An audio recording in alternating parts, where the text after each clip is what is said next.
The text arrived at 8:47 p.m. with 3 brutal words: change of plans. Dan had just uninvited his own wife from his brother's wedding, claiming she was causing unnecessary tension with the bride. What he didn't know was that Lisa Martin owned the luxury château where the ceremony would take place, and she was about to turn his family's most important day into the most humiliating spectacle of his life. If you're enjoying this story, click subscribe, like this video, and comment what time it is that you're watching this video. Now let's get back to the story. The email landed in her inbox at 8:47 p.m. on Thursday, July 18, 2024. Lisa Martin sat in her Manhattan apartment, barefoot, a half-drained glass of Bordeaux beside her laptop, when the subject line flashed across the screen: change of plans. Her first thought was that Dan had forgotten dinner. Again. She had grown accustomed to that. His last-minute emergencies at the firm, his endless justifications, his smug apologies that never quite sounded like remorse. But when she opened the message, her eyes skimmed 3 short, antiseptic sentences that stripped the air from the room. Lisa, regarding Marcus's wedding at the Château de Lumière, your presence has become a point of unnecessary tension with Clarice.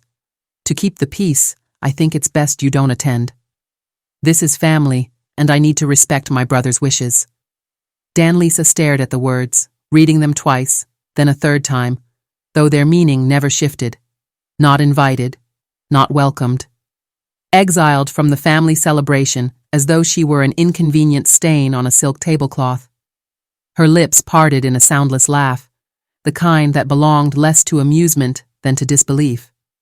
A wife, discarded like a misfit ornament, while her husband marched proudly toward his brother's gilded celebration. Dan, her husband of 8 years, her betrayer for nearly half of them.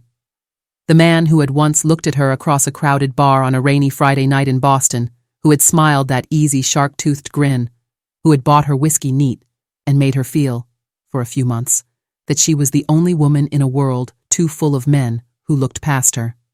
She had known even then he was dangerous. His charm was the kind that consumed oxygen, that sucked all other lights into its orbit. But she had been younger, more forgiving of ambition that blurred into arrogance. Now, years later, Lisa knew the truth. Dan wasn't protecting family harmony. He wasn't shielding Marcus's bride-to-be from tension. He was erasing Lisa from a narrative where she had always been inconvenient. And yet, what he didn't know, what he could never fathom, was that the chateau where Marcus planned to exchange vows, the place where Dan now tried to erase her presence, already belonged to her. The chandeliered halls, the gilded ballrooms, the manicured gardens where Clarice planned her pastel-colored photographs. All of it. Hers. Lisa closed her laptop gently, as though afraid the screen might shatter under the weight of her realization.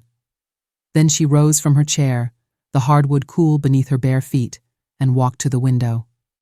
Manhattan glittered outside, a city that pulsed with wealth and reinvention. Uninvited, she whispered to the glass. Her reflection met her gaze, steady, unblinking. A woman of 43, skin luminous even under city light, eyes sharp enough to slice through silk. For years, she had played the role of the supportive wife, the woman who smiled at fundraisers, who wore designer gowns that Dan insisted were tasteful but not too bold, who nodded while men spoke over her at cocktail hours. They had mistaken her silence for absence, but silence, Lisa knew, was sometimes strategy. She turned from the window and lifted the wine glass. Bordeaux lingered on her tongue, tart, defiant. A smile curved her lips, small but certain. This was not heartbreak. This was war. The following morning, Lisa moved with precision. She rose before dawn, tied her silk robe at her waist, and brewed her coffee black. As steam curled into the air, she scrolled through her calendar on her tablet. Meetings with the Regent Group's board were scheduled for next week in Paris. How convenient. She had intended to arrive quietly, as she always did, slipping in through side entrances, letting her executives absorb the spotlight while her name remained buried beneath holding companies. But now? Now she would arrive as something else entirely. the uninvited owner. By noon, her assistant Camille had confirmed Lisa's private jet to Charles de Gaulle. By evening, legal counsel had prepared the documents Lisa requested, copies of Dan's attempted asset transfers, which he had intercepted months ago. And tucked into her folder of evidence were photographs, too. Dan at dinner with a certain blonde associate, his hand on her thigh beneath a linen tablecloth. Lisa didn't rage as she reviewed them. She didn't cry. Instead, she assembled her arsenal, piece by piece, like a general laying out weapons before battle. She knew Dan would never see it coming. He had built his life on the assumption that Lisa was pliant, quiet, unwilling to make scenes. But scenes had their place, and some stages were gilded in 24-karat gold. The wedding day, July 27th, dawned in Paris with sunlight that turned the Seine into liquid glass.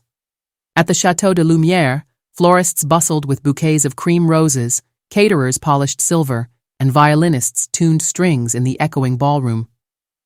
Dan stood beside his brother, laughing, shaking hands, unaware that the very ground beneath his tuxedo-shined shoes owed allegiance to the woman he had tried to erase. Lisa's arrival was timed with precision.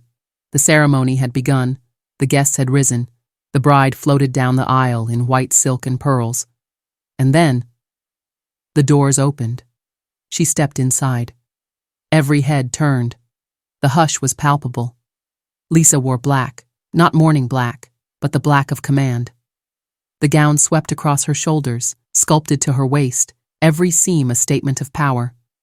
Diamonds glittered at her ears, light catching like sparks. In her hand, an envelope. White, simple, lethal. Dan's laughter died. His face drained, his smirk faltering into something close to fear. Lisa didn't flinch. She walked forward, each step a drumbeat. The chandeliers trembled in her wake, or perhaps it was only the collective breath of the room. She stopped at the altar, turning not to Dan, not to Clarice, but to the entire gathering. Her voice, when she spoke, was steady as glass. Good evening, everyone. Before we proceed, I believe there's something the family should know. The envelope slid open. The first document gleamed beneath the chandeliers. And in that moment, before she revealed a single word, Lisa Martin, the woman who had been uninvited, became the undeniable center of the story. The silence in the gilded hall was thick enough to choke on. For a moment, Lisa simply stood there, the envelope poised between her fingers, her eyes sweeping across the sea of faces that stared back at her. Society's elite had gathered for this wedding, the crème de la crème of Parisian wealth, power, and influence. Old money families with double-barreled last names. Hedge fund magnates with wives draped in emeralds. Socialites whose smiles were photographs waiting to be captured. Every one of them sat frozen now, transfixed by the spectacle no invitation had promised. The uninvited wife, unveiled at the altar like a judgment rendered. Dan's jaw flexed. His hand twitched toward her, as though he could physically push her back into silence. But he stopped, calculating. He always calculated. His smile returned, thinner now, brittle as spun sugar. Lisa, he said through his teeth, his voice pitched low but audible in the expectant quiet. This isn't the time. Her gaze slid to him. On the contrary, Dan, there's no time more fitting than this. The bride, Clarice, stood rigid at Marcus's side, her pale fingers clenched tight around her bouquet of lilies, her lips parted in a trembling smile that didn't reach her eyes. She looked at Marcus, then at Dan, and finally at Lisa, confusion and dread mingling like smoke. Lisa lifted the first page from the envelope. She didn't need to read it aloud. The signature at the bottom was enough. Dan's name, scrawled in black ink, authorizing the transfer of their shared account into his sole control. A murmur rippled through the crowd. Lisa let the page fall to the floor. For months, she said, her voice resonant in the vaulted chamber, my husband has been preparing to abandon not only me, but every partnership, every trust we built together. He has treated this marriage as a ledger, nothing more. Numbers to shift, assets to conceal, vows to discard. She held up another page. This one bore dates, transactions, a secret life scrawled across columns of numbers. Gasps rose from the audience. Dan stepped forward, his hands raised, his laugh brittle. "Lisa, you're making a fool of yourself. This isn't what it looks like." "Isn't it?" Her voice cut sharper than his. "Because what it looks like is betrayal. Repeated, calculated, shameless." The bride's parents shifted uneasily in the front row. A senator leaned to whisper in his wife's ear. Marcus stood stiff, his gaze locked not on Lisa, but on his brother, his mouth pressed thin. Lisa let the second page flutter to the ground. Then came the photographs. Dan at a restaurant terrace in Rome, his hand sliding across a woman's thigh. Dan at a hotel lobby, leaning in for a kiss he thought no one would capture. The room erupted. Voices rose, overlapping in disbelief, shock, gossip forming in real time. Clarice's bouquet slipped from her grasp, lilies scattering across the marble floor. Her eyes filled with tears, not of heartbreak, Lisa thought, but of humiliation. Dan lunged forward then, his mask cracking. He grabbed Lisa's wrist, his voice a hiss meant only for her. "What the hell are you doing?" Lisa didn't flinch. Her gaze pierced him, steady as a blade. "Taking back the narrative." She twisted free, her movements deliberate, and turned to face the crowd once more. "And perhaps," she added, her tone cool as champagne, "it's worth reminding everyone that this château, this hall, these chandeliers, even the champagne you've been sipping, belongs to me. The Regent Group owns this estate. I signed the acquisition papers in November 2022, which means that while my husband thought he could cancel me, the truth is, I own the very ground on which he hoped to parade his family's respectability." The silence that followed was thunderous.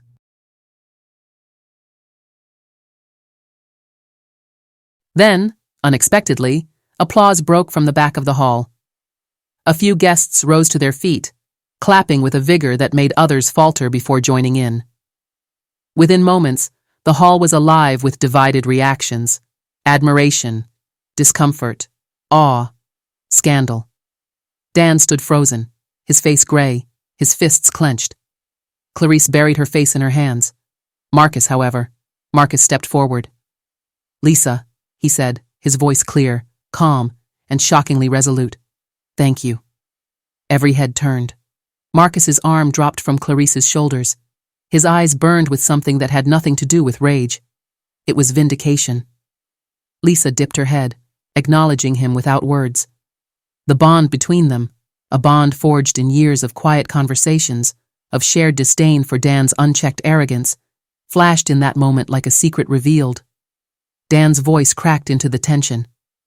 "Marcus, don't entertain this circus. She's lying. She's always been jealous, manipulative, ungrateful." But Marcus didn't answer him. He looked only at Lisa, and in that silence, Dan's empire of charm collapsed. The aftermath unraveled with merciless speed. Guests whispered as they departed, their silk gowns brushing against marble floors, their diamond cuffs glittering in the chandelier light.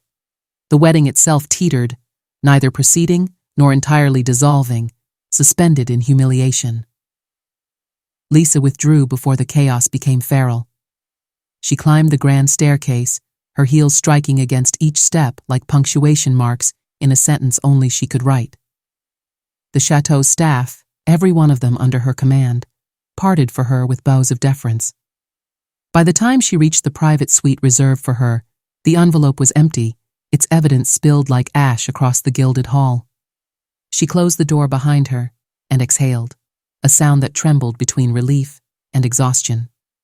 Victory had a taste, metallic, electric, but it also left the mouth dry. She poured herself a glass of chilled champagne from the silver bucket waiting on the table. As the bubbles fizzed against her lips, a knock echoed at the door. She knew who it was before she opened it. Marcus stood there, his bow tie loosened, his eyes still carrying the echo of the spectacle below. "May I?" he asked softly. She stepped aside. He entered, closing the door gently behind him. For a long moment neither spoke. The weight of the day pressed around them like velvet curtains. Finally, Marcus broke the silence. "You saved me," he said. Lisa arched an eyebrow. "It wasn't you I was targeting." "I know." His voice was steady, but his eyes carried gratitude that words alone could not contain. "But still, you saved me. Clarice. She knew. About Dan. She told me once, in passing, but I thought it was nerves, wedding paranoia. Seeing it laid bare." He exhaled. "It changes everything." Lisa studied him. Marcus had always been different. Where Dan was sharp angles and ambition sharpened to a knife's edge, Marcus was measured, his laughter genuine, his loyalties quietly unshakable. She had trusted him in ways she trusted few men. "Clarice deserves honesty," Lisa said at last. "She does." He hesitated. "But so do you. Dan, he's always underestimated you. Always treated you like—" Marcus trailed off, searching for the word. "Like furniture," Lisa supplied. "Present, polished, but mute." Marcus's mouth curved into a wry smile. "Exactly." He stepped closer, lowering his voice. "He has no idea who you are, what you are." Lisa met his gaze. "And now he does." The silence stretched, not uncomfortable, but heavy with the unspoken. Finally, Marcus lifted his glass from the table, poured himself champagne, and raised it toward her. "To Madame Régente," he said quietly. Lisa clinked her glass against his. The crystal sang like a bell. "To truth," she replied. The weeks that followed turned Paris into a theater of whispers. Photos of Lisa's entrance at the château swept across social media. Headlines speculated endlessly. "Mystery heiress exposes husband at wedding of the year." Hashtags trended. Madame Regent, uninvited owner, château truth. Dan's career disintegrated almost overnight. Clients withdrew, investors fled, colleagues distanced themselves with practiced swiftness. His resignation from the firm followed within days, announced not with the triumph he once expected, but with a statement so brief it reeked of humiliation. Lisa, meanwhile, did not grant interviews. She issued no statements. She allowed the legend to swell around her, feeding on silence, on the mystique of the woman who owned palaces but spoke in whispers. Behind closed doors, though, she worked. She met with Regent Group executives in Paris, steering expansion plans, approving acquisitions, ensuring her empire grew even as her marriage disintegrated. And she found, to her own surprise, that Marcus became her confidant more than ever. Late-night calls stretched into dawn. Boardroom updates segued into private conversations about family, loyalty, the wounds both of them carried from years under Dan's shadow. It wasn't romantic, at least not yet. It was something rarer. Trust. Trust, Lisa knew, was the truest currency. And yet, victory carried shadows. Alone in her Paris apartment one evening, Lisa scrolled through photos on her phone.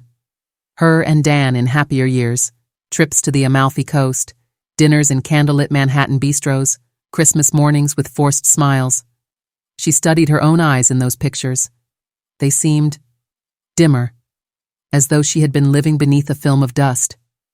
Now the dust had burned away. Now she was sharper, brighter. And though part of her mourned what had been, another part whispered that it had been necessary to lose it, to find this version of herself. The version who owned not just hotels, but her story. Paris in August was always a paradox. The city emptied as locals fled to the Riviera, leaving boulevards strangely quiet. But the tourists swarmed with cameras and wide eyes, desperate for their curated slice of romance. For Lisa Martin? No, for Madame Régent, the month carried a different flavor. Transition. The Château de Lumière incident had cracked her life in two clean halves. Before, she had been the wife behind the smile, the woman mistaken for a decorative flourish at Dan's side. After, she was mythologized. Overnight, she became a symbol whispered about at brunch tables in the 8th arrondissement, dissected in Manhattan's upper-crust social clubs, envied in gilded ballrooms of Mayfair. And Dan? Dan was a ghost. Lisa read about him not through direct contact. He had stopped trying to call after the second week, but through the media. Financial blogs charted his downfall with the fascination of sharks circling blood. Former hedge fund Golden Boy resigns amid scandal. Martin ousted from firm following family wedding debacle. Some outlets even published side-by-side photos. Dan's pinched expression at the wedding, juxtaposed with Lisa's calm, diamond-lit poise. It would have been almost amusing if it weren't so familiar. Men like Dan were built on image. Strip it away, and they collapsed like card towers. Lisa had no time to gloat. Her August calendar brimmed with Regent Group meetings. The hotel chain was expanding aggressively in the United States. New developments in Miami, San Francisco, and Chicago. Each deal required her input, and though she had once let her executives carry the public mantle, now they sought her presence. Investors wanted to meet the woman whose legend had already eclipsed press releases. So Lisa adapted. Her Paris penthouse became a war room. Every morning, Camille arrived at 8 sharp, tablet in hand, briefing her on stock movements, acquisitions, whispers in the hospitality industry. By 10, Lisa was in video conferences, her voice cool and commanding. By afternoon, she hosted in-person strategy sessions, slipping into sleek suits that projected power without flamboyance. Her staff called her Madame Régente, without irony now. And Lisa, though she never admitted it aloud, liked the sound of it. It was on one such August morning, just as she finished reviewing the blueprints for the Miami resort, that Camille slipped into her study with an envelope. "This came by courier," Camille said. Her tone was careful, too careful. Lisa accepted the envelope. The paper was thick, the handwriting unmistakable. Dan's. She hesitated only briefly before sliding a letter opener along the seam. "Lisa, I know you won't answer my calls. I know you don't want to hear from me, but I'm asking you, just once, to meet me. Not as enemies, not in public, not with documents and daggers. Just meet me, for the sake of what we once were." Lisa exhaled slowly, the letter trembling only slightly in her hands. Camille's eyes narrowed. "You don't have to dignify that with a response." "I know." Lisa folded the paper and placed it on her desk. She didn't tear it up. She didn't burn it. She simply let it sit there, like a relic from another life. Part of her was tempted to confront him face to face, to carve her words into him where the cameras couldn't mediate. But another part, the colder part, knew better. Dan wanted a stage. Even in his downfall, he craved the drama of confrontation. Meeting him would feed him, give him oxygen. No, she wouldn't play his game. Lisa tapped the letter once, decisively, and looked at Camille. "File it away, with the others." Camille nodded. That evening, Lisa attended a gala at the Regent Paris, one of the chain's crown jewels. The ballroom glittered with crystal chandeliers, champagne flutes chiming, strings of pearls swaying as women laughed too brightly. It was her first major public appearance since the wedding, and the anticipation was palpable. Guests leaned in as she passed, conversations faltering. Cameras flashed discreetly, though the event had been labeled private. Lisa glided through the room in emerald satin, her shoulders bare, her chin high. She felt their eyes on her, the admiration, the envy, the curiosity. And she knew what they were thinking. There she is, the woman who owned the wedding, the one who turned humiliation into theater. She took her place at the head table, her glass raised as the CEO of Regent Group toasted expansion, success, resilience. And yet, even as the champagne sparkled in her glass, Lisa's eyes scanned the room and landed on Marcus. He had been invited, of course. He was still family, still the groom who never quite finished his vows. Clarisse was absent tonight, reportedly visiting her family in Lyon. Rumors circulated, naturally. Whispers of annulments, of rethinks, of scandals eclipsing happily ever after. Marcus caught Lisa's gaze across the ballroom. He inclined his head slightly, a gesture of recognition. of shared secrets. Later, as the gala wound down, he approached her table. "You look untouchable," he murmured, leaning close so others wouldn't overhear. Lisa allowed the faintest smile. "And you look like a man who's been fielding questions all evening." His laugh was low, tired. "You could say that." "Clarice?" He sighed, running a hand through his hair. "She's angry, embarrassed. I don't blame her. The wedding turned into a circus, and she's trying to figure out if she married into a family of jesters." Lisa tilted her head. "And what do you think?" Marcus's eyes met hers, steady, unwavering. "I think my brother is exactly what you revealed him to be, and I think you may have saved me from years of lies I wouldn't have seen until it was too late." Silence stretched between them, but it wasn't awkward. It was weighted, alive. "Careful, Marcus," Lisa said finally.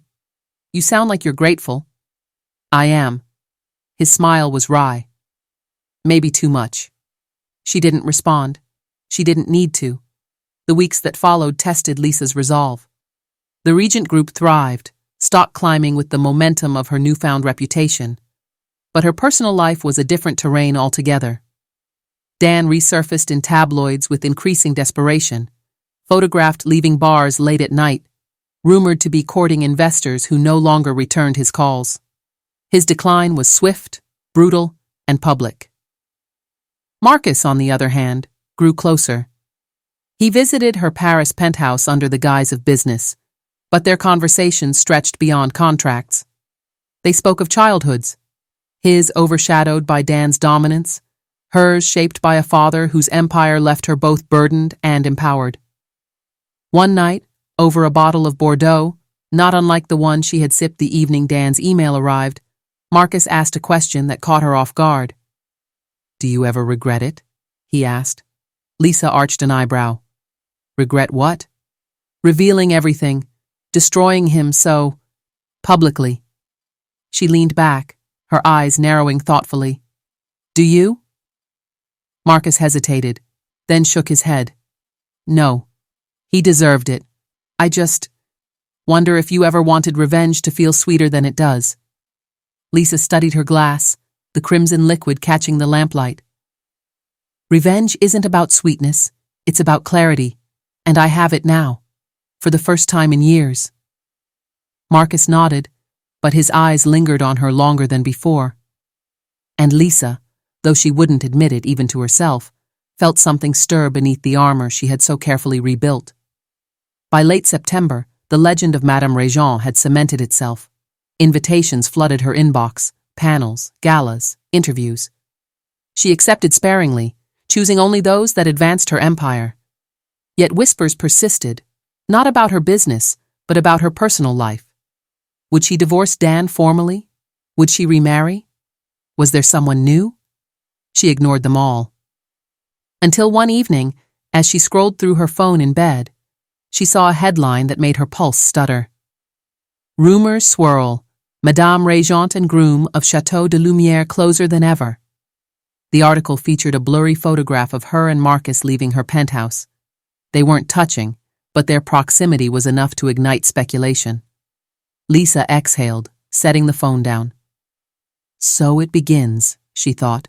She wasn't afraid, but she knew the game had shifted once again, and she would play it, on her terms. By October, Paris had cooled, autumn settling in with crisp air and the golden crunch of leaves along the Seine. Lisa stood on her penthouse balcony one morning, her robe pulled tight against the chill, watching the city awaken. Delivery trucks rumbled below, cafe doors swung open, and Parisians hurried with scarves knotted at their throats. Her phone buzzed on the table beside her. She knew before she glanced at the screen that it was Camille. "Go ahead," Lisa answered, her voice still husky from sleep. "Two things," Camille began without preamble. "First, the Miami deal has been finalized. Press release is scheduled for noon New York time." Lisa allowed herself a small smile, another jewel added to her empire's crown. "And the second?" Camille hesitated, a rare crack in her usual precision. The rumors are spreading. Faster. There's another article this morning. Madame Regent and Marcus Martin. A power alliance or more. The speculation is unavoidable now.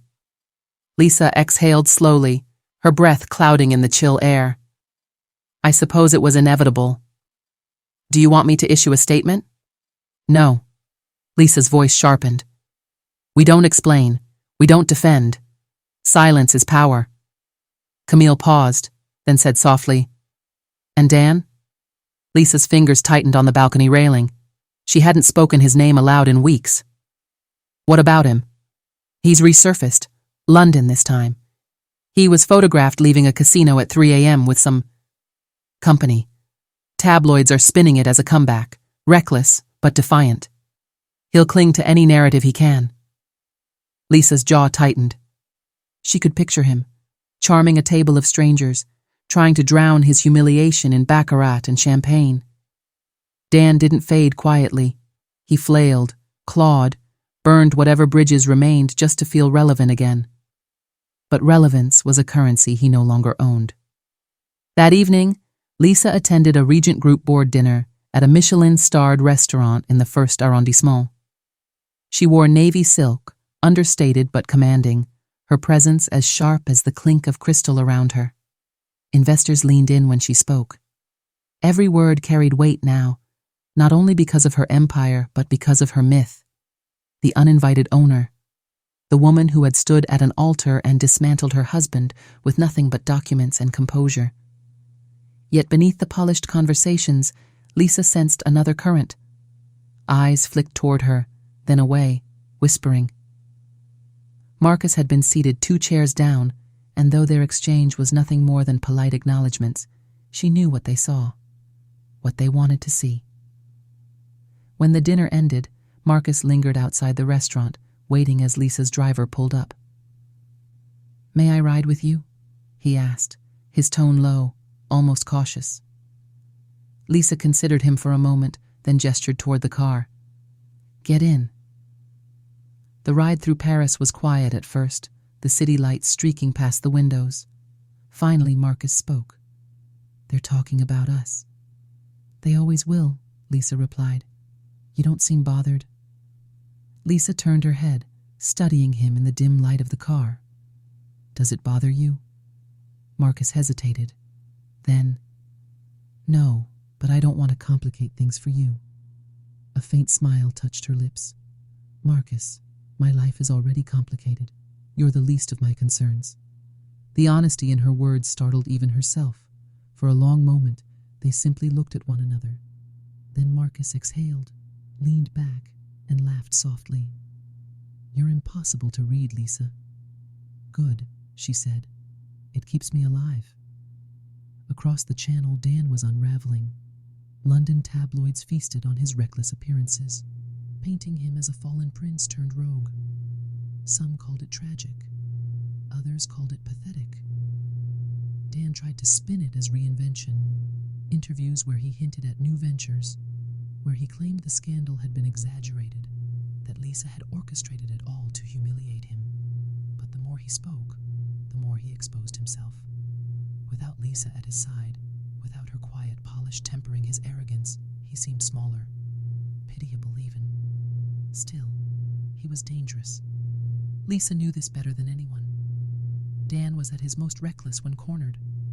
And now, with his reputation in ruins and his wealth dwindling, he had nothing left to lose. The blow came 2 weeks later. Lisa was in Miami for the grand opening of the Regent's new waterfront property. The air was humid, thick with salt and neon. Guests gathered around infinity pools, champagne flowing, fireworks poised to light the sky. She stood on stage, cutting the ribbon with practiced grace, cameras flashing. Applause swelled as the doors opened to reveal marble floors, sweeping staircases, and glass walls that framed the ocean. It was triumph incarnate. Until Camille hurried to her side, her expression grave. What is it? Lisa asked, her smile never faltering for the cameras. A leak, Camille whispered. Financial records, private correspondence, someone's feeding the press. Lisa's stomach tightened. Dan. Camille nodded grimly. Who else? Lisa's smile held, but her pulse hammered in her ears. This was Dan's play. If he couldn't destroy her privately, he would try publicly. And yet, even as dread coiled in her chest, another part of her sharpened. So he wanted war. Very well. That night, Lisa convened her inner circle in the penthouse suite of the Miami hotel. Camille, 2 trusted board members, and her legal counsel gathered around the polished table. The city glittered below, oblivious to the storm brewing above. Dan's leak wasn't random. It was strategic. He had released carefully selected snippets, emails taken out of context, records that hinted at impropriety but revealed nothing substantive, enough to spark suspicion, to plant seeds of doubt. Her lawyer adjusted his glasses.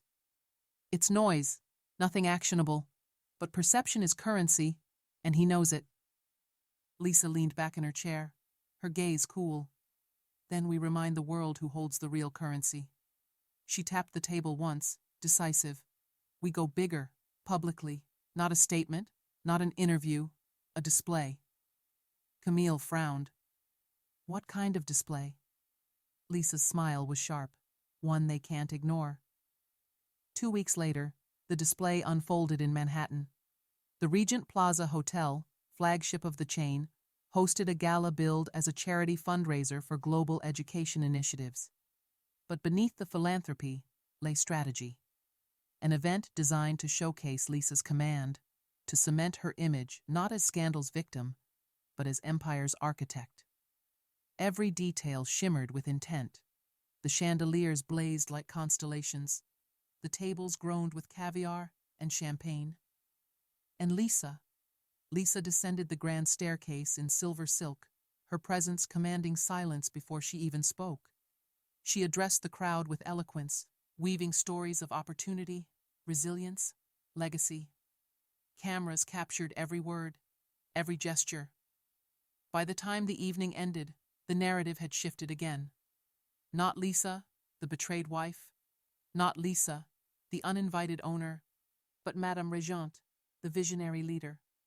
And watching from the corner of the ballroom, Marcus smiled, not the brittle smile of survival, but one of pride.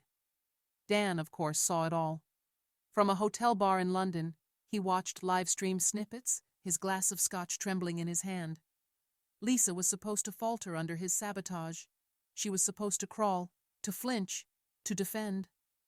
But instead, she soared. And for the first time, Dan felt the full, crushing weight of what he had lost. Not just his wife, not just his reputation, but the empire that had always, invisibly, belonged to her. Late that night, back in her Manhattan penthouse, Lisa poured herself a final glass of wine. The gala's echoes still clung to her, the applause, the admiration, the photographs already flooding social media.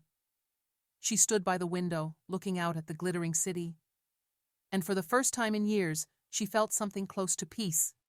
Until her phone buzzed, a single message, from an unknown number. You think you've won, but I'm not finished. Her smile didn't falter. Neither am I, she whispered to the glass. The first frost of November clung to Manhattan's glass towers, glittering like shards of crystal in the morning sun. Lisa Martin, Madame Regent, sat in her office high above Fifth Avenue, a cappuccino cooling beside her untouched. Her eyes moved steadily across the reports on her desk, but her mind drifted back to the text message that had arrived 2 nights earlier. You think you've won? But I'm not finished. She had read it 3 times, her expression never betraying the flicker of heat that burned inside her. Dan's threats weren't new, but the timing was deliberate. He wanted her unsettled. He wanted to reclaim a sliver of the power she had stripped from him. Instead, she filed it away in her memory like evidence in a trial yet to come. Madame? Camille's voice pulled her back. The assistant entered with a tablet and her usual calm efficiency. The press is circling. They've picked up on the message leaks. The Financial Times is asking for comment. Lisa lifted her gaze, her expression as cool as the marble floor beneath her. And what's the current narrative? That Dan is attempting to frame you as manipulative, that your ownership of Regent was a hidden advantage he didn't know about, and that you weaponized it against him unfairly. Lisa allowed herself a sharp laugh. Unfair? What's unfair is betrayal. What's unfair is 8 years of lies. Camille hesitated. Shall I prepare a formal statement? No, Lisa said firmly. We don't respond to shadows. We let the light speak for us. She rose, smoothing her navy dress. Her heels clicked against the polished floor as she crossed to the window. Manhattan spread beneath her like a chessboard, its pieces in perpetual motion. Set up the investor summit, and make sure every major outlet has access. If Dan wants a stage, I'll give him one, where the world can see who really commands the room. 2 weeks later, the summit unfolded in Regent Plaza's grand ballroom. Executives, analysts, journalists, and investors crowded under crystal chandeliers, their attention fixed on the woman who now carried the weight of a global empire. Lisa moved through the crowd with deliberate ease. Cameras followed her, pens scratched across notebooks, and every whispered rumor about her and Marcus, every speculation about her marriage, was silenced beneath the sheer authority of her presence. Her keynote was surgical. She spoke not only of Regent's expansion, new properties in Tokyo, Dubai, Los Angeles, but also of resilience, of building institutions that outlast scandal. Her voice carried the calm conviction of someone who had already survived fire. By the time she concluded, the ballroom erupted in applause. Investors surged with confidence, journalists scribbled glowing summaries, and the share price of Regent ticked upward before dessert was served. Lisa left the stage to a wave of admiration, her chin high, her eyes flashing. But in the shadows at the back of the room, someone else watched. Dan. He had slipped into the summit under the guise of a minor guest, a face almost lost among the throng. But Lisa noticed him.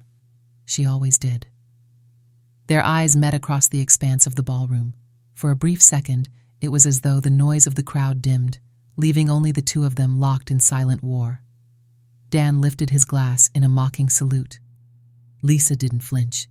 She turned her back on him, the ultimate dismissal, and continued toward Marcus, who had been waiting quietly at the side of the stage. Later that evening, Marcus joined her in the private suite reserved for her. He poured them each a glass of champagne, his expression a mixture of admiration and concern. "You were flawless tonight," he said, handing her the glass. "The way you commanded them, Dan never stood a chance." Lisa sipped, the bubbles dancing across her tongue. "He was here." Marcus froze. "What?" "In the back, watching. He wanted me to know he hadn't disappeared." Marcus set his glass down harder than he intended. "He's dangerous, Lisa. He's desperate. A man with nothing left to lose can burn everything."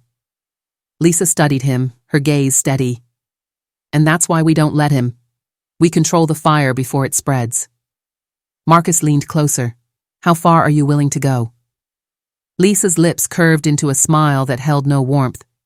"As far as necessary." Dan's counterstrike came swiftly. The following morning, headlines exploded. "Regent Empire under scrutiny. Anonymous sources. Question corporate transparency." Financial watchdogs claimed to have received anonymous tips suggesting Regent's acquisitions were funded through questionable offshore accounts. Lisa knew instantly whose fingerprints were on it. Dan's. He was weaponizing the one tool he still had: scandal. At the Regent headquarters, panic rippled through the board. Some executives whispered about damage control, others about distancing themselves. Lisa silenced them with a single raised hand. "We do not panic," she said. "We document. We clarify. We reveal nothing but truth. Dan wants smoke? We'll give him mirrors." Her legal team confirmed within hours that Regent's finances were airtight. The offshore rumors were fabrications, clever, but flimsy. Yet perception mattered, and Lisa understood the value of striking first. That evening, she authorized the release of a meticulously crafted dossier to the press, detailing Regent's clean financial history, complete with third-party audits.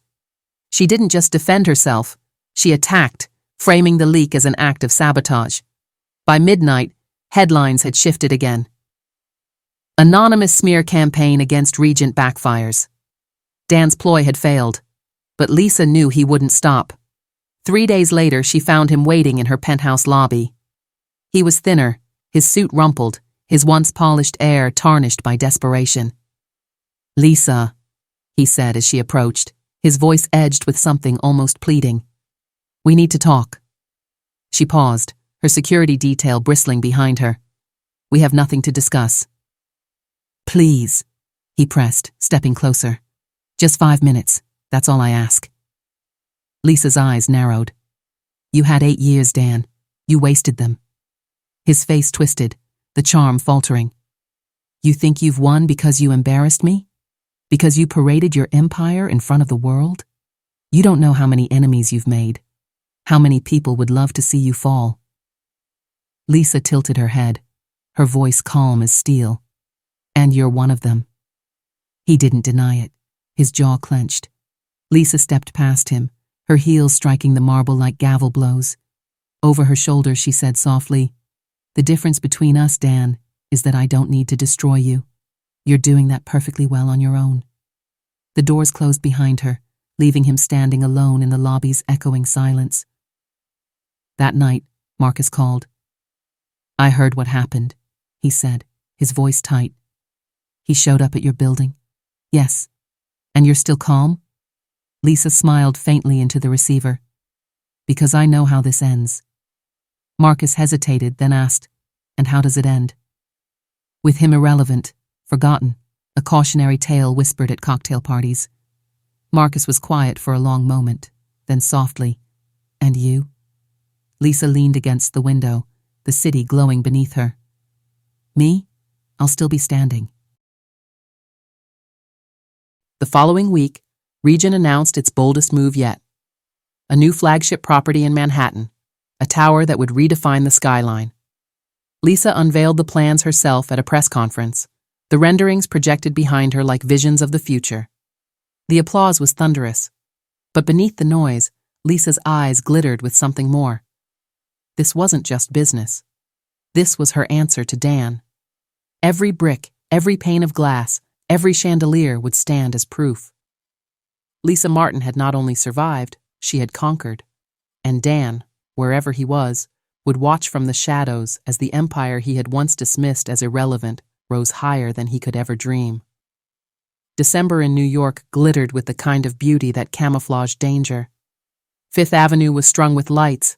The Regent Plaza lobby gleamed with 12-foot fir trees dripping in crystal ornaments, and the city pulsed with holiday anticipation. To outsiders, it was a season of indulgence, of champagne and mink coats, of ice rinks and laughter. For Lisa Martin, it was war season. The launch of Regent's Manhattan flagship project had shifted the tides back firmly in her favor. Investors, reassured and emboldened, flooded the market with confidence. Media outlets hailed her as the face of modern luxury. The gossip rag still buzzed with rumors about her and Marcus, but even those stories served only to amplify her mystique. But Dan was unraveling faster than the gold tinsel garlands that lined the sidewalks.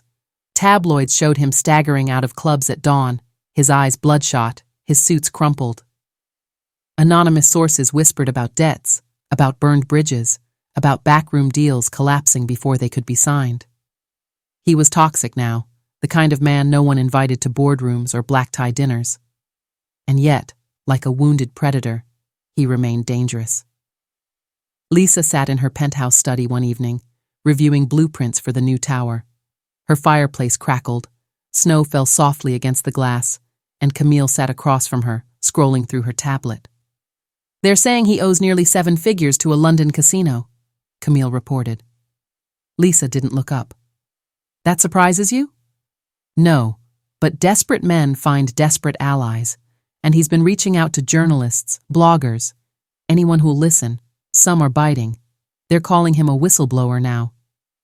Lisa's lips curved into a mirthless smile. "Whistleblowers tell the truth. Dan only knows how to spin lies." Camille set the tablet down, her expression cautious. "And if he escalates further?" Lisa leaned back, her eyes on the snow drifting against the skyline. Then he learns what it means to play a game without knowing the rules. The escalation came on Christmas Eve. Lisa was hosting a small gathering in the penthouse. A few Regent executives, Camille and Marcus. The room glowed with candlelight, jazz played softly, and snow blanketed the city below. For the first time in months, Lisa allowed herself to relax, until Camille's phone buzzed. Her assistant's expression darkened as she scanned the notification. Then she turned to Lisa, her voice low but urgent. "It's Dan. He's given an interview, a live one, right now." Lisa set down her champagne glass, her calm cracking at the edges.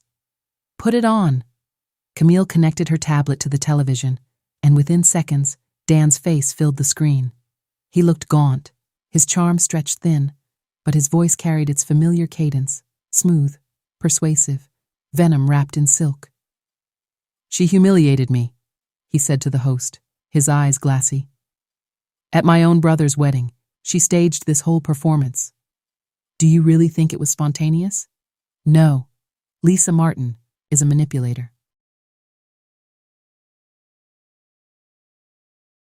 "She owns the Regent Group, yes, but not through merit, through deception, through tricks. She's been hiding behind shell companies, moving money offshore, creating illusions of power."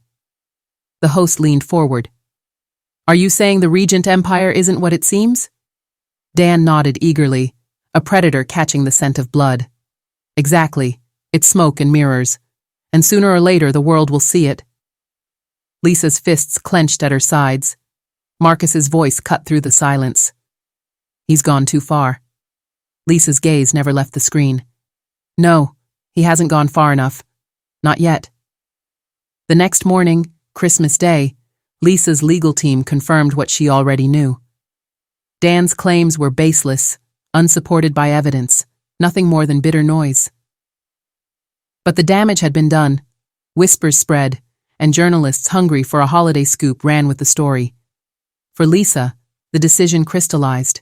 She could continue playing defense, countering every rumor, every smear.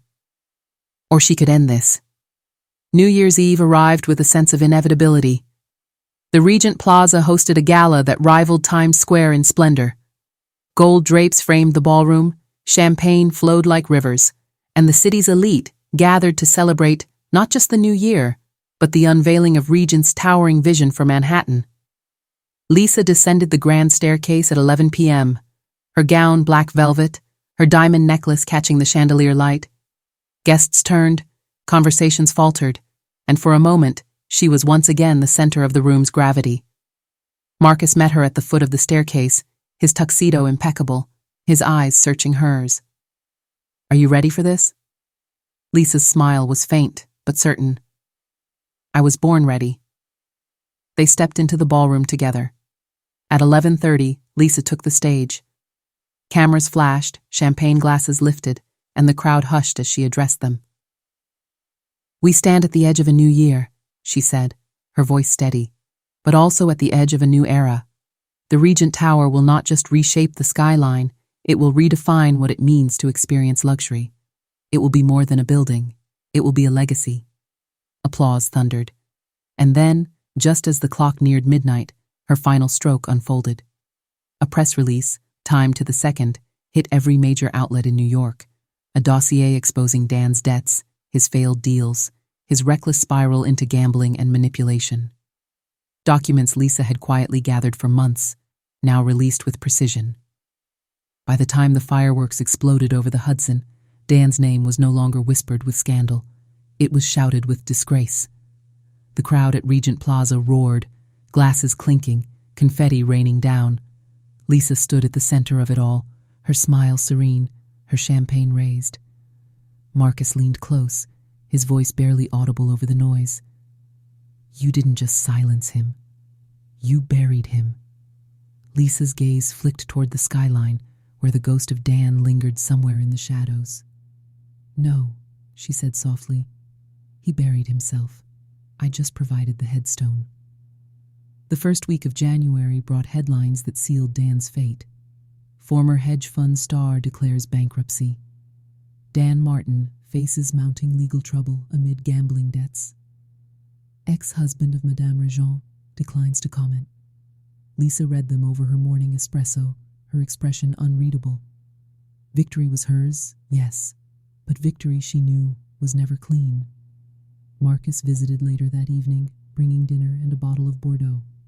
They ate in silence for a while, the city glittering beyond the glass. Finally, Marcus spoke. "Do you feel it?" Lisa set down her glass. "Feel what?" The end, as if a chapter has closed.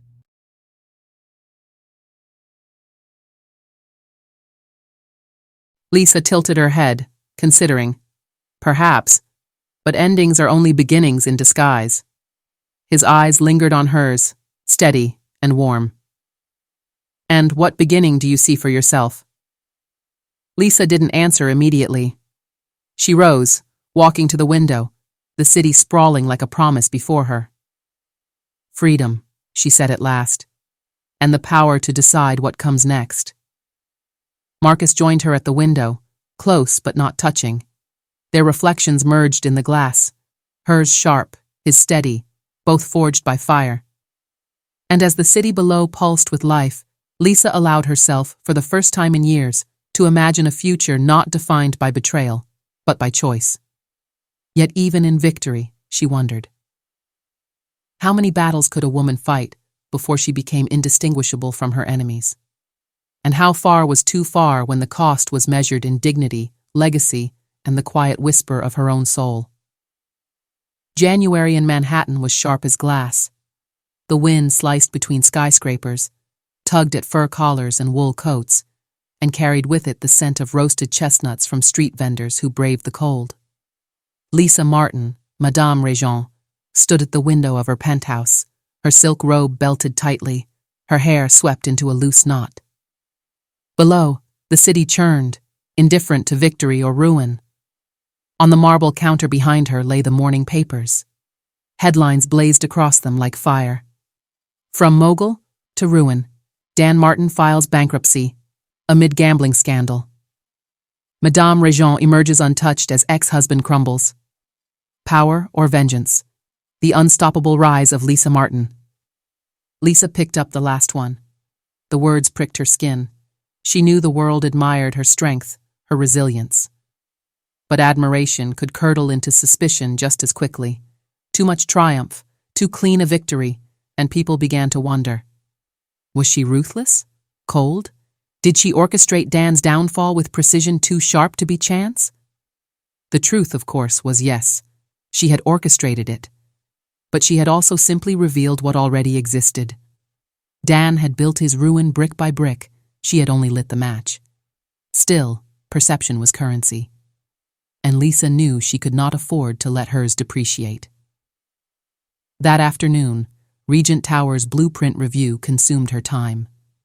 Engineers and designers gathered in a sleek midtown conference room, their laptops glowing, their voices clipped and precise. Lisa sat at the head of the table, her navy suit immaculate, her pen poised like a weapon. "We're over budget by 12%, one executive admitted nervously, scrolling through projections. Lisa's eyes narrowed.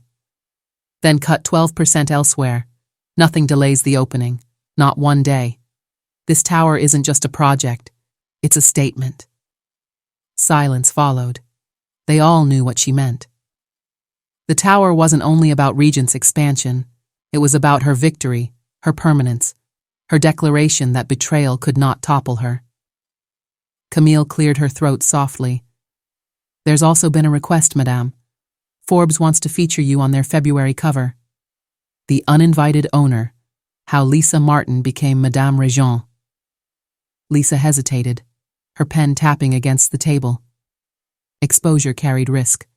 The more visible she became, the more opportunities arose for skeptics to question, to pry. But retreat was weakness. "Tell them yes," she said at last. "But we control the narrative." That evening, Marcus arrived at her penthouse. He carried no wine this time, only a quiet concern etched across his face. "They're turning on you," he said without preamble, tossing the newspapers onto her counter. Lisa poured herself a glass of red, her movements steady. "They'll tire of it," Scandal has a short shelf life. Maybe, Marcus said. But the whispers are louder. People are asking if you went too far. If you destroyed him deliberately. She sipped, her eyes cool. And what do you think? Marcus met her gaze, steady, unwavering. I think you told the truth. But I also think you wanted him destroyed as much as you wanted to be free. Lisa set the glass down. Is that wrong? He exhaled, running a hand through his hair. No, but it makes you human, and humans bleed. Don't forget that. Lisa turned away, her eyes drifting to the city lights. She had bled before, when her mother had died, when Dan had betrayed her, when she had swallowed her pride night after night. But now she was steel. Or was she? The Forbes feature came out in February. The cover showed Lisa in a tailored cream suit, standing against the backdrop of the Regent Plaza, her arms folded, her gaze unyielding. The headline screamed, "The woman who owned the wedding, Madame Regent's empire of power." The article was flattering, almost reverent. It painted her as a phoenix rising from betrayal, as a visionary leader reshaping hospitality. But tucked between the praise were questions, subtle, probing. Did she intend the public humiliation? Did she weaponize her empire to destroy a man? Lisa read it twice, her expression unreadable. The article wasn't an attack, but it planted seeds, and she knew the world loved nothing more than to watch a queen crowned, only to cheer when she fell. One evening in late February, Lisa hosted a private dinner at the Regent Plaza. Only 6 guests, all power players, an oil magnate, a tech CEO, a senator's wife. The table glittered with crystal. The menu boasted truffle risotto and wagyu beef. As they ate, conversation drifted, as it always did to her. "You're extraordinary, Lisa," the senator's wife said, her diamonds catching the candlelight. "But I must ask, aren't you afraid of the image? Of becoming too powerful?" Lisa's fork paused mid-air. She smiled faintly. Power is only frightening to those who don't wield it. The oil magnate chuckled, spoken like a true empress. They laughed, but Lisa caught the flicker of unease in their eyes. Admiration, yes, but also fear. Later that night, Marcus lingered as the last guests departed. He leaned against the bar, his gaze steady. "They're afraid of you," he said quietly. Lisa poured herself another drink. "Good." "No," Marcus replied. "Not good. Fear is unstable. It turns allies into enemies. It turns admiration into resentment." Lisa met his gaze, her voice cool. "And what about you? Are you afraid of me?" Marcus didn't flinch. "No, but I'm afraid for you." His words lodged in her chest, heavier than she expected. By March, the cracks began to show. Anonymous blogs resurfaced, questioning her inheritance, hinting at corruption. Former employees whispered to journalists about her ruthlessness. Even as Regent's profits soared, public opinion wavered. At a charity gala, Lisa overheard a pair of socialites whispering behind jeweled fans. She humiliated him on purpose. "She's dangerous, too dangerous." Lisa's smile never faltered, but her chest tightened. Was this the cost of victory? To become the villain in a story where she had once been the betrayed? The breaking point came unexpectedly. Dan resurfaced, not in tabloids, but in person. Lisa returned to her penthouse one evening to find him waiting in the lobby, thinner, disheveled, his eyes hollow. "Lisa," he rasped, stepping forward. "Please, just hear me out." Her security moved to intercept, but Lisa raised a hand. Something in his voice, broken, raw, stilled her. Dan's shoulders sagged. "I lost everything. The firm, the money, the reputation. I know I don't deserve forgiveness, but I need you to stop, to let me fade quietly. Please." Lisa's heart thudded. For years she had dreamed of this moment, of Dan stripped bare, begging at her feet. And now that it had come, it felt hollow. She studied him, her voice quiet. I don't have to do anything, Dan. You destroyed yourself. His eyes glistened. Then why does it still feel like you destroyed me? Silence stretched. Finally, Lisa turned away. Because you can't tell the difference. She left him standing there, broken and small, as the elevator doors closed between them. That night, Lisa stood by her window, the city pulsing beneath her. Victory had always tasted sweet in her imagination. But now, it was ash. She had her empire. She had her freedom. She had silenced Dan, crushed his threats, secured her legacy. But the whispers remained. The doubt lingered. The question gnawed at her. Had she won, or had she simply become what she had despised? And in the quiet, another question surfaced, one she couldn't silence. If survival required becoming steel, what happened to the woman beneath? March bled into April, and with it came the thaw. Central Park sprouted its first blush of green, tulips unfurled along Fifth Avenue, and Manhattan shrugged off winter's grip with impatient energy. For Lisa, however, the season felt less like renewal and more like a test. The empire she had fought to solidify stood stronger than ever. Regent Tower's construction had begun, investors poured money into her projects, and journalists still clamored for her words. Yet the weight of perception pressed harder each week. Admiration still flowed, but so did fear, envy, and suspicion. She was no longer just the woman who owned the wedding. She was something more complex. To some, she was a visionary. To others, a cautionary tale. And to many, especially those who had once aligned with Dan, she was dangerous. And danger, Lisa knew, was a reputation that clung like smoke. Marcus arrived at her penthouse one evening in early April. He carried no briefcase, no documents, just a bottle of wine and a weariness in his eyes. "You've been avoiding me," Lisa said, pouring 2 glasses. "I've been thinking," Marcus admitted, accepting his glass. Lisa arched a brow. "That sounds ominous," he sighed, running a hand across his jaw. "The whispers are getting louder, Lisa. About us. About you." Lisa sipped her wine, her expression calm. "Whispers don't concern me. They only matter if I let them." "But they concern me," Marcus said quietly. "Clarice's family hasn't stopped calling. They're convinced I was complicit in your spectacle at the château, that I knew you would expose Dan." Lisa set her glass down. "You did know, at least partly. You let me in." "I did," Marcus admitted, "and I don't regret it. But people think I betrayed my brother for you." Lisa's gaze sharpened. "Didn't you, in a way?" Marcus flinched, his shoulders stiffening. "I chose the truth, but now it feels like that truth has swallowed everything. My marriage, my family, my reputation." Lisa leaned forward, her voice low. "You knew what Dan was. You saw it long before I revealed it. Don't blame me for exposing what you already recognized." Marcus's eyes met hers, steady but pained. "I'm not blaming you, Lisa. I'm asking if you still know where the line is." Silence hung heavy between them. Lisa rose, walking to the window, the city glittering beyond. "The line," she said softly, "is survival. That's all it's ever been." Marcus didn't answer. When she turned back, his glass was half empty and his expression unreadable. The following week, Lisa attended a gala at the Met. The night glittered with gowns and jewels, the air thick with perfume and ambition.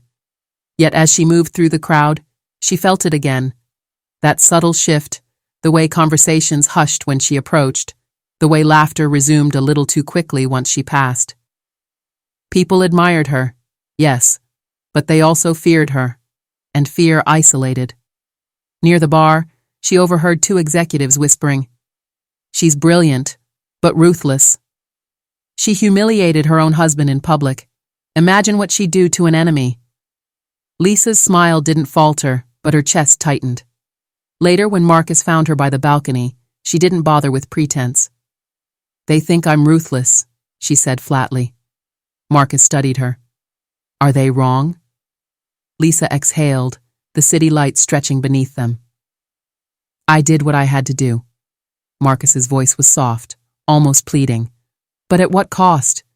Lisa turned to him, her eyes flashing. At the cost of never being a victim again. Their gazes locked, the air between them sharp with unspoken truths. Finally, Marcus stepped back, his expression guarded. Just don't lose yourself, Lisa. Empires can't keep you warm at night. And then he left, slipping back into the crowd, leaving her alone on the balcony with nothing but the weight of his words. April melted into May, and with it came more challenges. The Regent Group thrived financially, but the personal attacks grew bolder. Anonymous op-eds accused her of orchestrating Dan's bankruptcy. Bloggers speculated about the mysterious alliance between her and Marcus.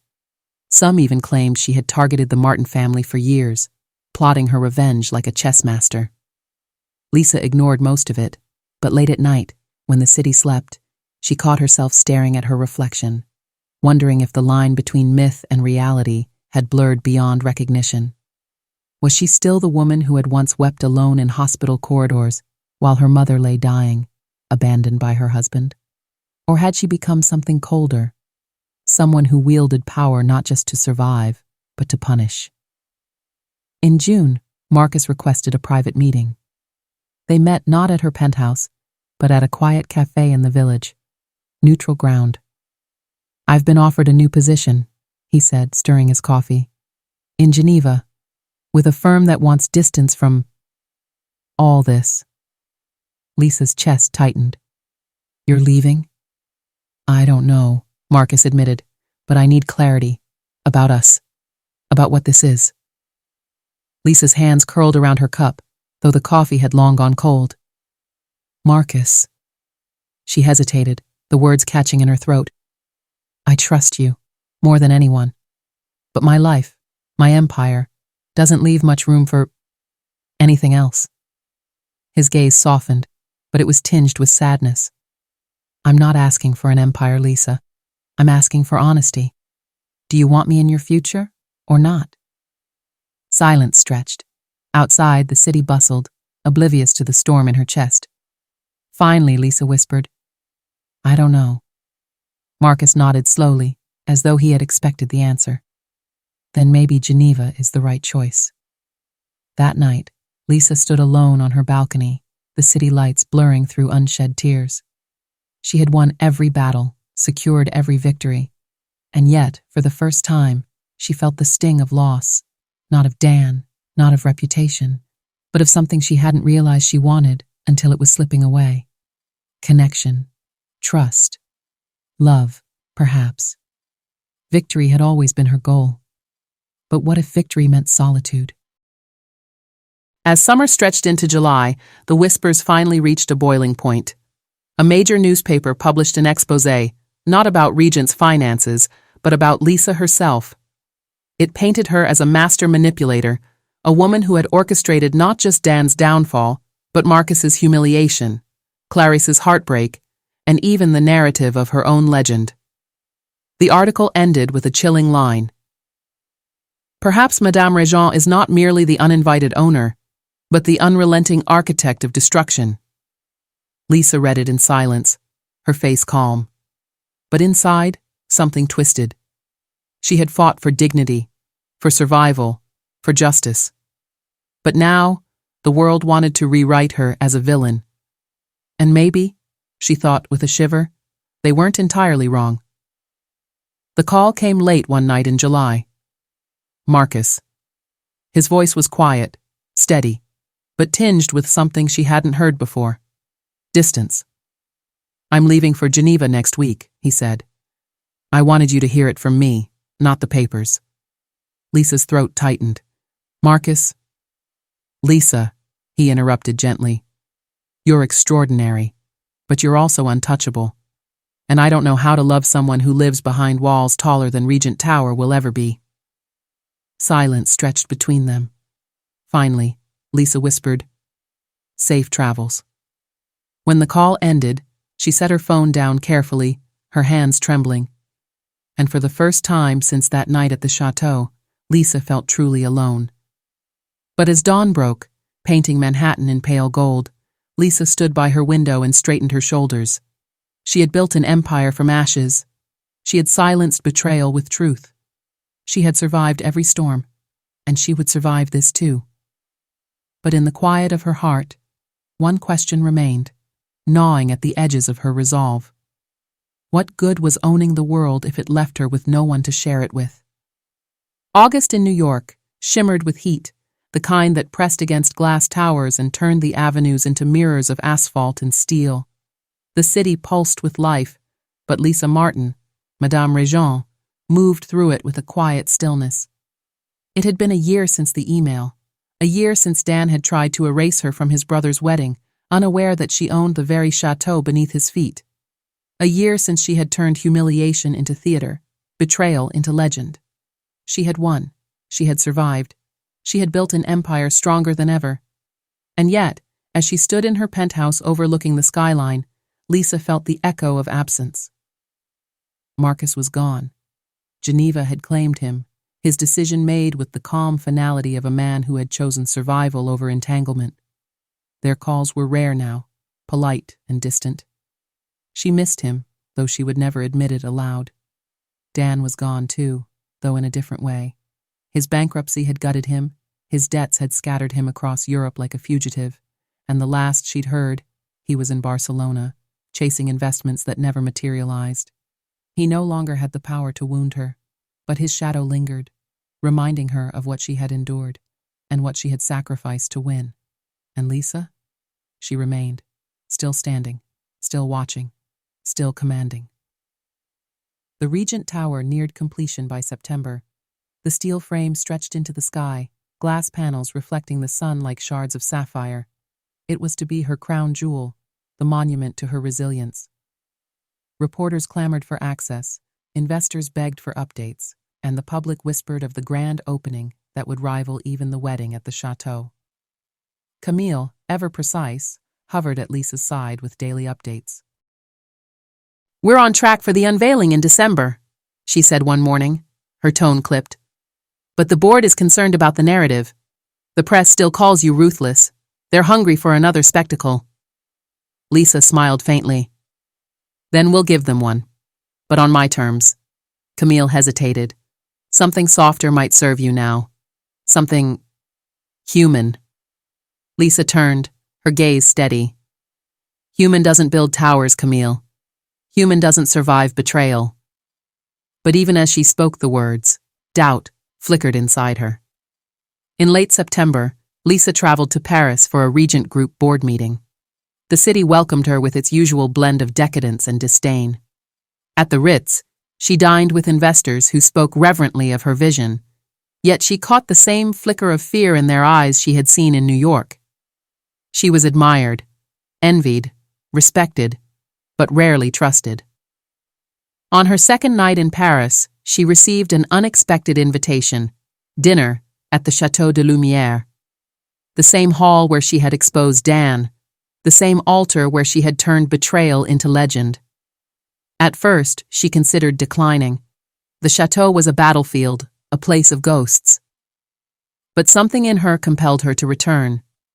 The château glittered as it had a year before, chandeliers blazing, gardens perfumed with roses. But this time, Lisa walked through its halls not as the uninvited wife, not as the specter of scandal, but as the rightful owner. The staff greeted her with bows. Guests turned their heads as she passed, whispers trailing like perfume. She dined in the grand hall, her table lit with candles, her glass filled with Bordeaux. The food was exquisite, the company flattering. But as the evening wore on, Lisa excused herself and slipped away. Her heels echoed against the marble as she entered the ballroom. It was empty now, save for the memory of gasps and applause, the phantom echo of Dan's pallor and Marcus's quiet gratitude. She stood at the center of the room, her reflection mirrored in the polished floor, and whispered to herself, "You survived." The words trembled in the air, and for the first time, she allowed the truth to surface. Survival had come at a cost. She had gained an empire, yes, but she had lost softness, connection, trust. She had become the story everyone whispered about, the ruthless queen, the uninvited owner who had turned humiliation into legend. And yet, wasn't that what she had wanted? To prove she was never to be dismissed again? Lisa closed her eyes, the weight of the chandelier light pressing against her. When she opened them, she wasn't alone. Marcus stood in the doorway. For a moment, neither spoke. The silence between them carried the weight of a year, of choices, of distance, of longing neither had confessed. "You shouldn't be here," Lisa said softly, though her voice lacked conviction. "Neither should you," Marcus replied. "And yet here we are." Lisa's lips curved faintly. "Geneva suits you?" "It's quiet," Marcus admitted. "Too quiet." He stepped closer, his eyes steady on hers. "I thought I could build a life away from you, that I needed distance. But every city felt hollow without you in it." Lisa's heart thudded. She steadied her voice. "And what about the whispers, the rumors, the fear?" Marcus shook his head. "Let them whisper. Let them fear. I don't care what the world says about you, Lisa. I care about who you are when the doors close. The woman who trusted me when no one else did. The woman who stood alone and didn't break." Her throat tightened. "And what if that woman is gone?" "Then I'll wait," Marcus said simply, "until she finds herself again." Silence stretched, rich and alive. Finally, Lisa whispered, "You might be waiting a long time." Marcus smiled faintly. "I have time." That night, they didn't speak of love, or of futures, or of empires. They simply sat together in the empty ballroom, two survivors sharing silence. And for Lisa, it was enough. December arrived with snow and spectacle. Regent Tower's grand opening rivaled anything Manhattan had ever seen. The building rose like a jewel against the skyline, its glass panels glowing with light, its lobby glittering with marble and gold. Guests flooded the gala, their gowns shimmering, their tuxedos pressed. Journalists jostled for space, cameras flashing. Lisa stood at the entrance, her gown silver silk, her diamonds catching the chandelier light. Marcus stood at her side, not as a shield, not as a savior, but as a partner. When she stepped onto the stage, the crowd hushed. Cameras captured her every breath. "Tonight," she began, her voice steady, "we celebrate not just a tower, but a truth. That from betrayal, we can build resilience. That from endings, we can craft beginnings. That survival is not weakness, it is power." Applause thundered, echoing through the grand hall. And as Lisa looked out at the glittering crowd, she realized something she hadn't before. She had fought for survival. She had built for victory. But what she wanted now, what she had always wanted, was dignity. And dignity wasn't found in destroying others. It was found in standing, in surviving, in choosing not to break. As the applause washed over her, Lisa glanced at Marcus.